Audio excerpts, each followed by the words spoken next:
Peggy 18.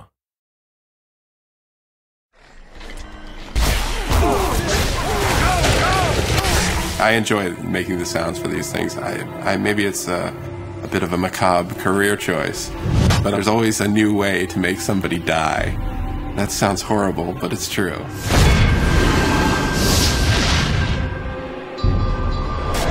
Hunted is about the sense of being lost in the world. And not like literally lost, where you need a map, but just lost in the way that you get overcome and you really believe that you're there.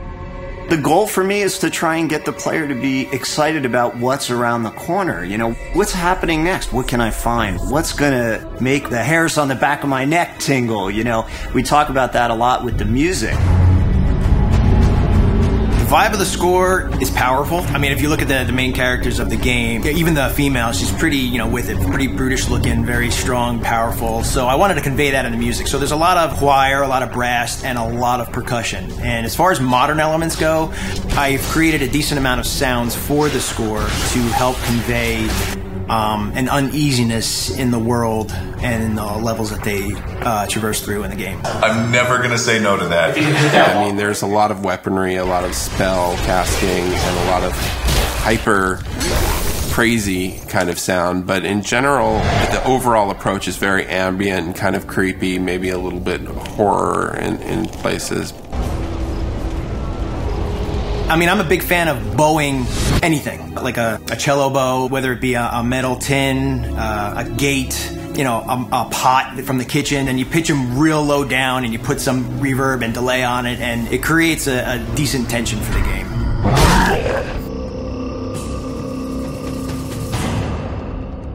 Every sound in the game is designed. There's nothing like a stock library sound in this game. So every single sound, even like the small impacts of the wood breaking as a body falls into it, it's, you know, a multi-layered sound of like crunchy stuff up top and then this stuff up here.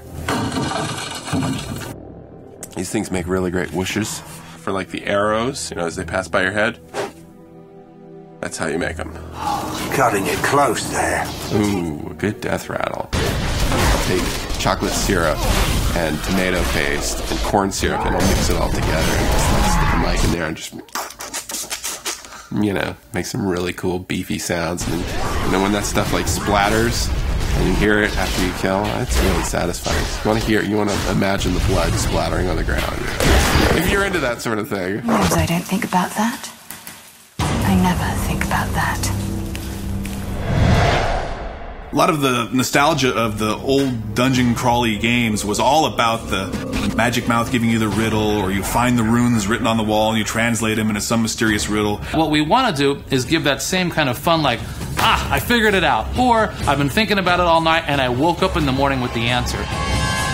We wanted the puzzles of our game to blend into the mythology and blend into the environments and be true to where they are. You know, you may break through a wall and find out there's a huge other area behind it that you didn't know existed, and those are all over our world. The sense of discovery and all of the emotions that walking down those dark corridors invoke is really, to me, sort of the essence of the foundation of what these games are built on.